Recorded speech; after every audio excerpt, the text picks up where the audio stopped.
Awesome, man. Glad you had a good week. Missed you too, buddy.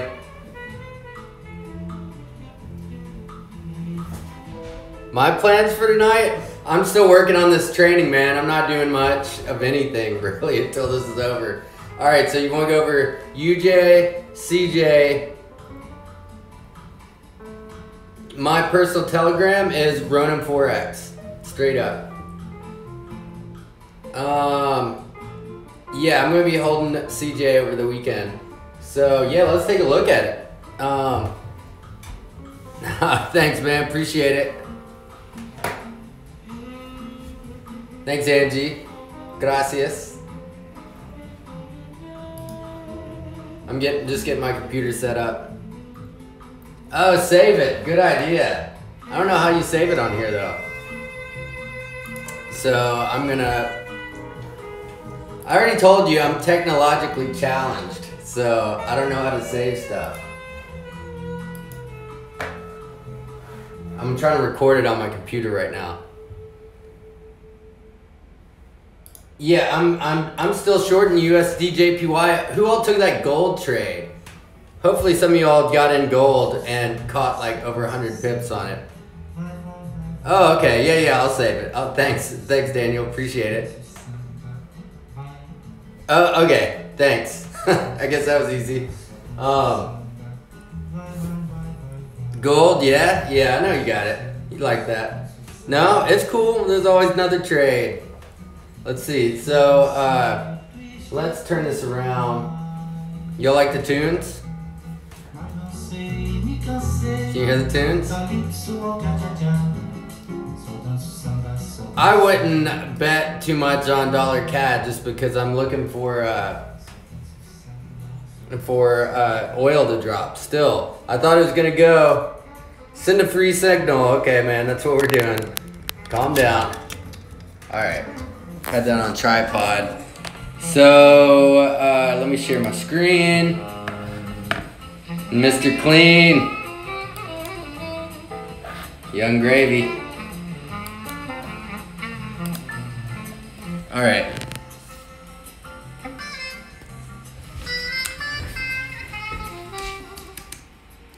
All right, everybody. So what we're looking at here is Cadjpy. If you caught my signal that I sent out to my VIP group, I sent it out to everybody. I still am bearish oil.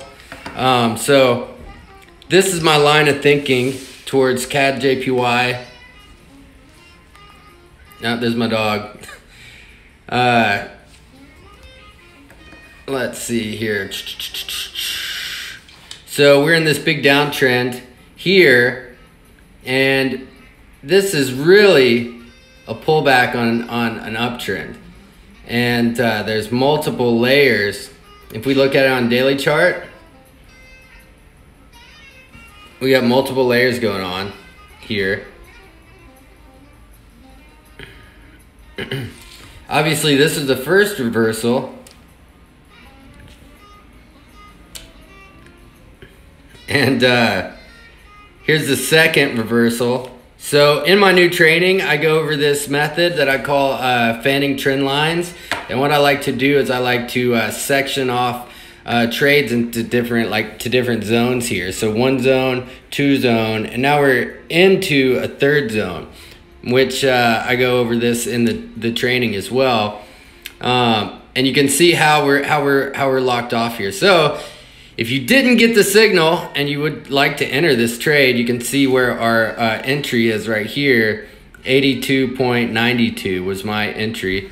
We got a nice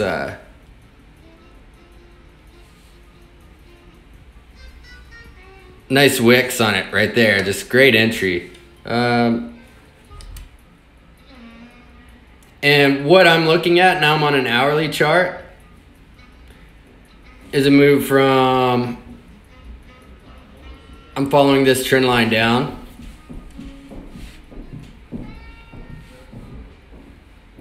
And you might say, well, dude, what about, what's up with this? You drew the trend line like straight through here.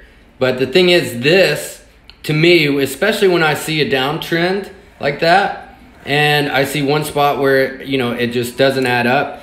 To me, that looks like it was a false breakout. So, you know, like a lot of times brokers will do a false breakout and throw people off guard. It looks like market's going to break out this way, and then the downtrend continues and everybody gets faked out right here. So this is exactly exactly what I look at. As far as brokers, I like FX Choice. They're doing a great job for me. And so anyways, here we are on CJ, and we're starting to get some downside movement. And my targets is going to be this lower trend line. Sorry, it's a little kind of hard to draw this while I'm holding it. But we have multiple stops along the way.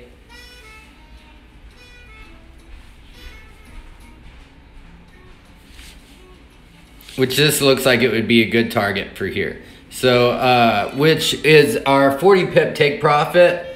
Yeah, thanks, man.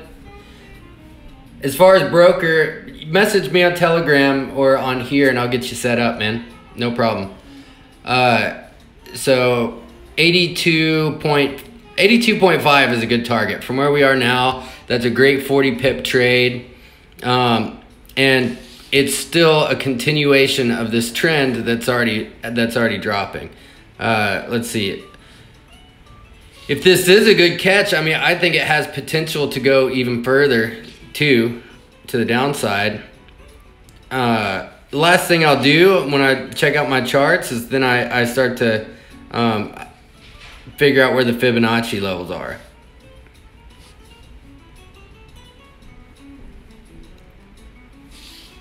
And what do you know? This matches up right with our 38.2 retracement. So 38.2 is a very important level as well, and that makes for a good target. So we have multiple confirmations here. Our stop loss is well above this trend line right here. So we got some good protection against our stop right here. And you can see the candles, the wicks in these candles really giving out.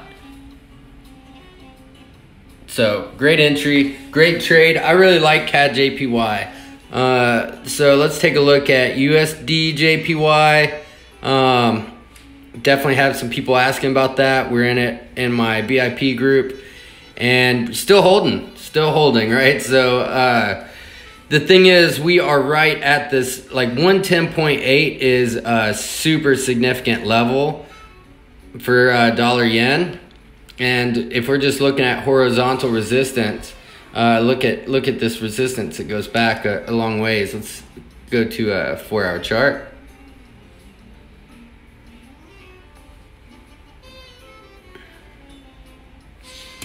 So we're coming up to retest this level here, and super significant. We don't have much liquidity going on in the market, really, because it's Friday.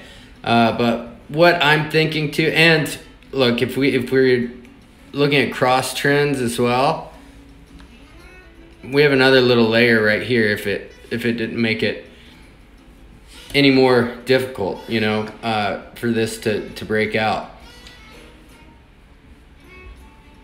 But check out all these wicks as well here, right? So when you see this kind of thing, there's a lot of exhaustion going on. We're having a hard time breaking this zone. So I still feel pretty good about our trade. And I think, you know, we've been scalping in my VIP group from 110.5 area, like, you know, pretty much, you guys can see me now. Pretty much all week. So, and you know, we would hit this level, then bounce up, and then get a good drop, and I'm just going to continue doing it until I see reason to believe otherwise. Let's look at Aussie dollar yen. Yeah, you can still get in on dollar yen. I think it's a good sell. Enter at your own risk. So now we're gonna look at Aussie dollar yen, which pretty much same scenario. So I wanted to shoot this live for all the people in my group too, and this is really matched up nicely here. So I mean, we got a little bit jumped the gun on the entry, but I like the looks of this. So I forget who asked. Oh, yeah, a little big bag. Let's see, but I'm liking the way this is lining up, and hopefully y'all see the correlation here. So here is AJ, and here is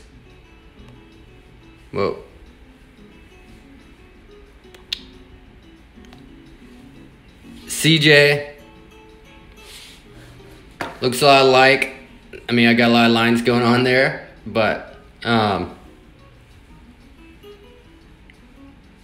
just take a look.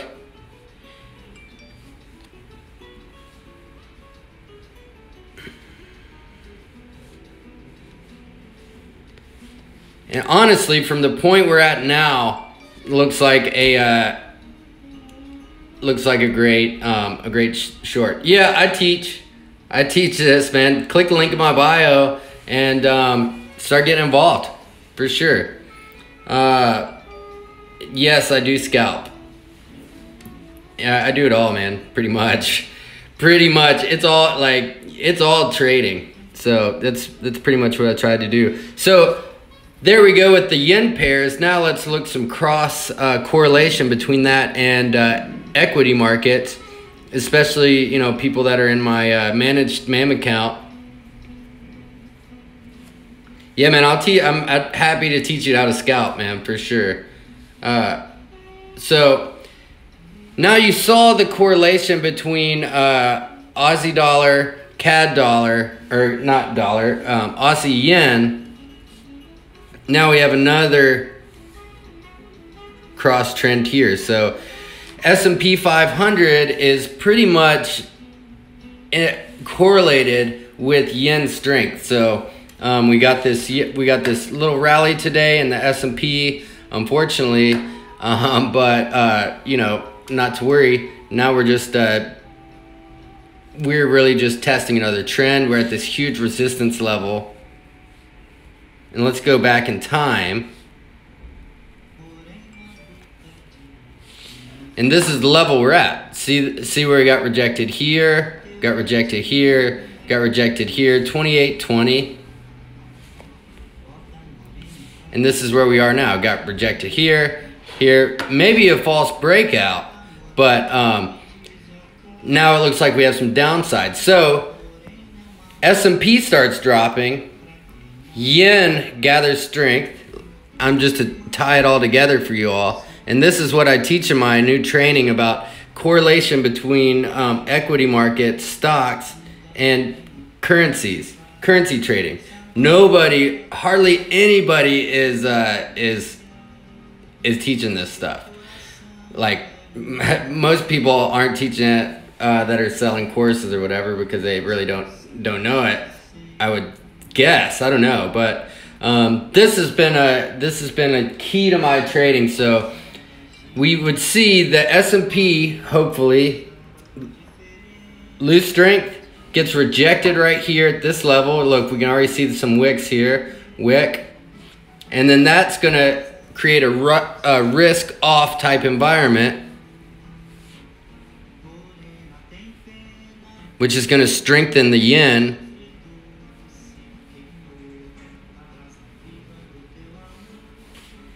And cause AJ to drop, and also cause CJ to drop. So, sorry, I'm blowing up on Skype. So you can see how this looks super similar to the other trades, and it's all because of, well, not all, but a big part of it's to do with correlation between risk on and risk off market sentiment. What's up, amigo? So yeah, and let's tie that together then with the oil, because I just entered that in on we just sent a signal out to our VIP group. Check out this entry here. You can see sell, and we just trimmed the top of this wick, man. So I'm feeling good about this trade. We got a little push up, maybe to maybe a bit of a stop hunt where this was a double top forming. If you're on my live, I guess it was last night or the night before, maybe we have a triple top, which no big deal, is just another confirmation. And that would mean we're looking for a move below this neckline, which for our VIP trades, that would be our first take profit, nearly our second take profit, 200 pips, and then a move lower, which I'm still holding out for these lower levels, 55 and lower. Because look, price is moving up, but dude, it is stalled out big time right here.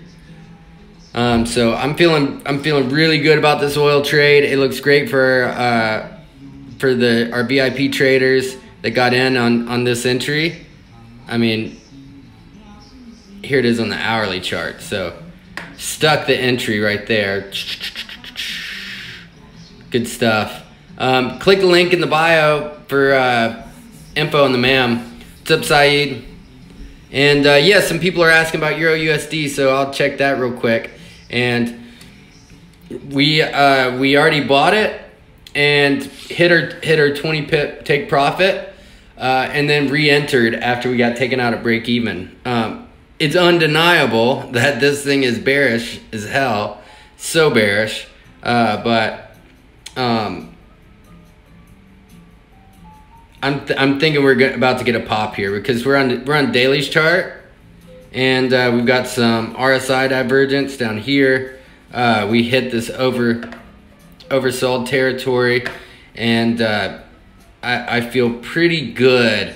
Not like getting super aggressively short here, but feel pretty good about the likelihood of a 20-40 pip pop would be pretty likely for sure on Euro USD. And I mean, maybe a move to retest somewhere around this trend line. This looks like it could have been a false breakout. In fact, I think it was. I don't see dollar MEX going too far down, but I think you can snag some pips out of it for sure. I think this is a false breakout, so if maybe you'd make 100 pips on this, 1.13 is possible, but you know, maybe a little bit lower is more probable. 1.1260 ish. Once it got some legs behind it. So same goes with EJ as well. If Euro picks up some steam, we'll see it pop. But I'm really betting on what happens over in equities with the S&P 500 being the real driving force behind these moves playing out. So that's the S&P 500, which is a US stock indice. So once we get a drop here, which you can see we got big rejection, we're gonna see some risk off behavior in the market, which is gonna strengthen yen, and it's gonna strengthen the dollar as well, if the dollar hasn't been strong enough. So hope you all found that helpful. I'm stoked it's Friday, man. Because like every day during the week I have to wake up and I look at my phone because I have my managed account going, and so Saturdays are badass because I can sleep and I don't have to look at my phone first thing and immediately be in the market. I can chill out. So I use FX Choice. So if anybody has any questions and wants to ask real quick, and then I'm gonna get back to recording this training. Yeah, thank you, man. I appreciate you. Yeah, I've seen that. I'm glad you're in there. Let's get it. Wait till you see the new training, dude. It's gonna be dope. I'm impressed with it already. What's everybody doing this weekend? Any plans? Yeah, I think dollar NOK is gonna move hand in hand with oil. So as we see oil drop, we're gonna see dollar NOK continue to rally. What do you want me to explain? Like trading? What's up, man?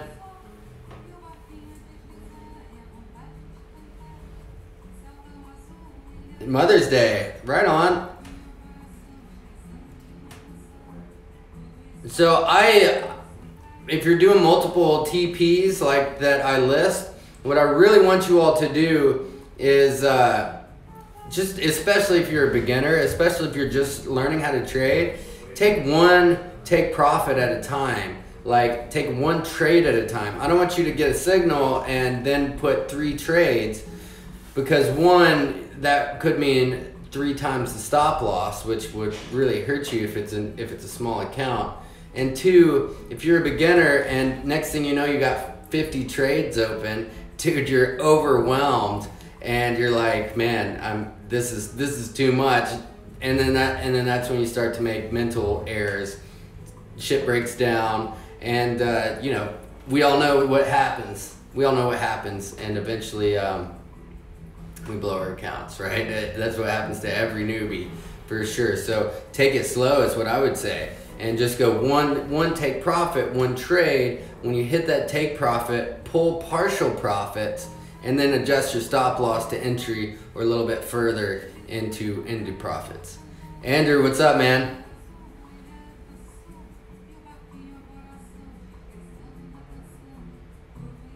Yeah, that's a good call for the weekend, going over it for sure. Mother's Day. No, I'm gonna leave trades open, but that's totally up to you. I leave trades open over the weekend. Some people like to close out. I'm pretty much in the market one way or the other all the time. Yeah, I do scale in. It's difficult practice at first because sometimes you scale in too big, but scaling in is, I think, a great practice. I like to call it a scout trade, sending out a scout trade out there. I haven't done this in a while. Maybe I'll do a video over it for my YouTube channel, but send out a little scout trade, and that's a great way to get a feel for if your analysis is correct, if the market's kind of going with the way you think it is going. It's about to say the way you think it should go, but the market doesn't care about how you think it should go. But the way maybe you think it goes is a different story.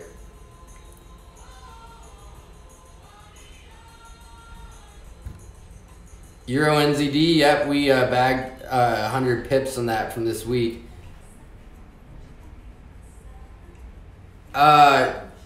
The something big that's coming is for people that have invested in my managed account. We've created a new one, which is going to be lower leverage, so it's going to be safer, and it's going to have a lower, I'm going to charge a lower management fee. So it's going to be all around better for the investor, and just a better, more long-term investment for people that are really interested in growing their capital over long periods of time. So it would be 1 to 100 leverage, and instead of 65-35, it's 70-30. So that's the big news. And once we get drops on these current trades, you know, I close out of everything completely, then we're gonna transfer everybody to the new account. You guys will have better. You're gonna make more money. So, and there'll be less drawdown, and it's gonna be a little bit slower building because the leverage will be lower, but it'll make it a little bit better to sleep at night for me too. So, shoot me a message if you're interested. The initial investment's just 1K. So pretty much anybody that wants to invest can. Work out correct lot sizes if you're a beginner. I think a great rule of thumb is 1 to 2%. So if you have $100, if you have $100, just don't go over 0.01. But say you have 2,000 and then you want to do 0.2. But I think that less is better, especially, you know, you said if you're a beginner. I think you should just be trading on a demo account for probably like at least 6 months, because you're gonna lose your money.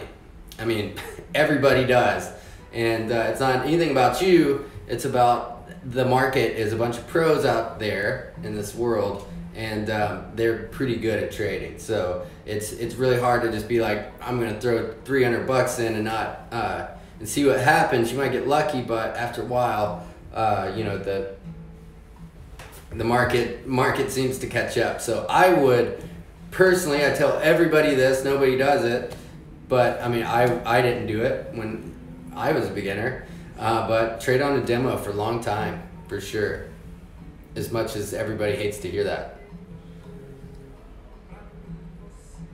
Hey, thanks, man, appreciate it. That's me. We're sending them signals out pretty consistently.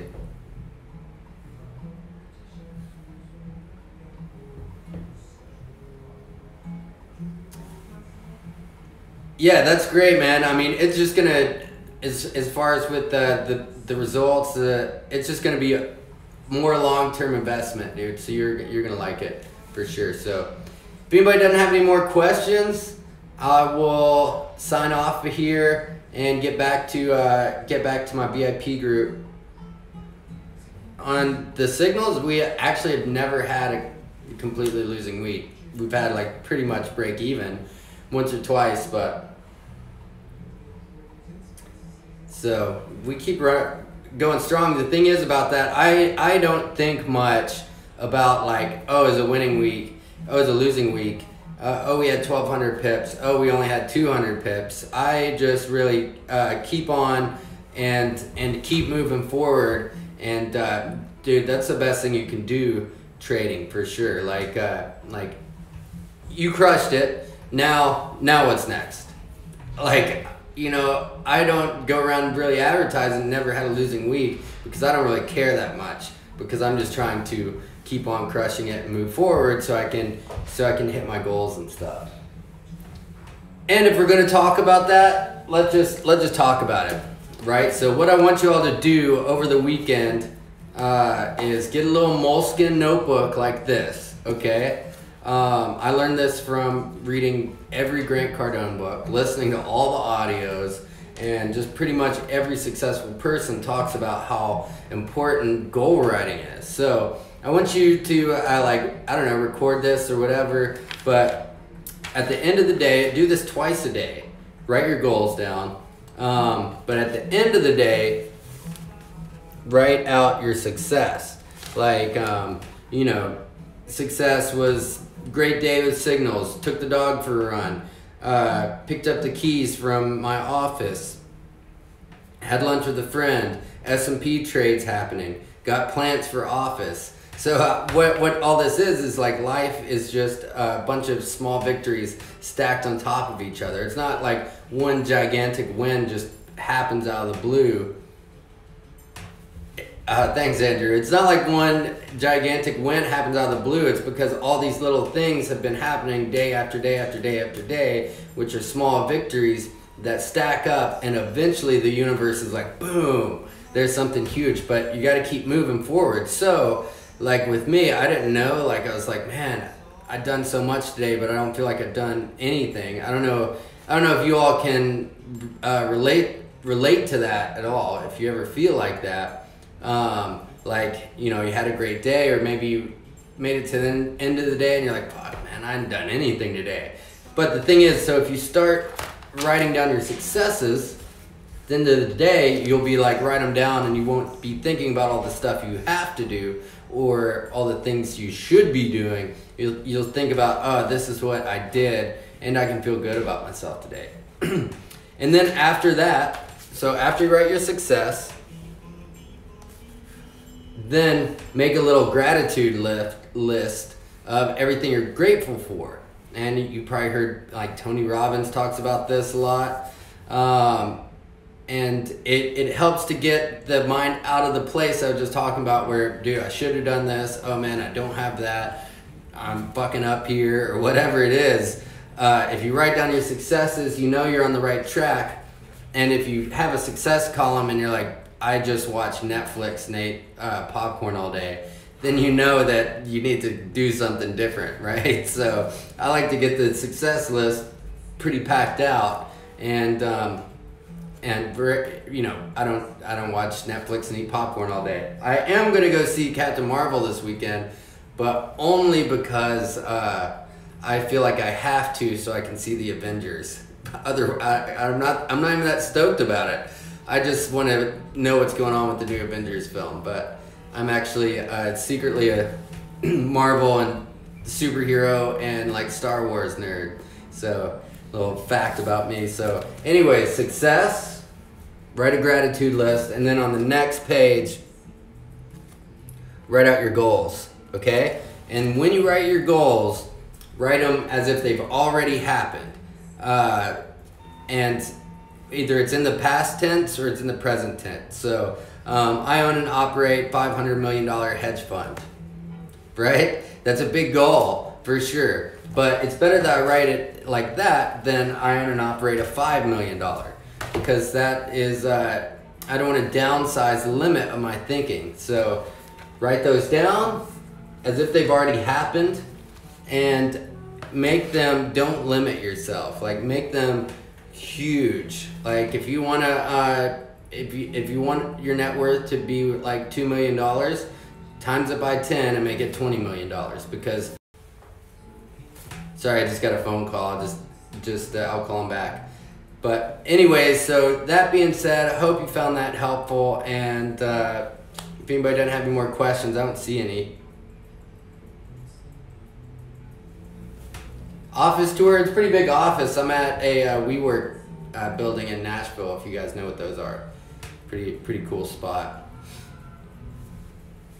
All right, we'll call it a day. Hope everybody has an awesome weekend, and thanks for signing on. I appreciate you. Peace.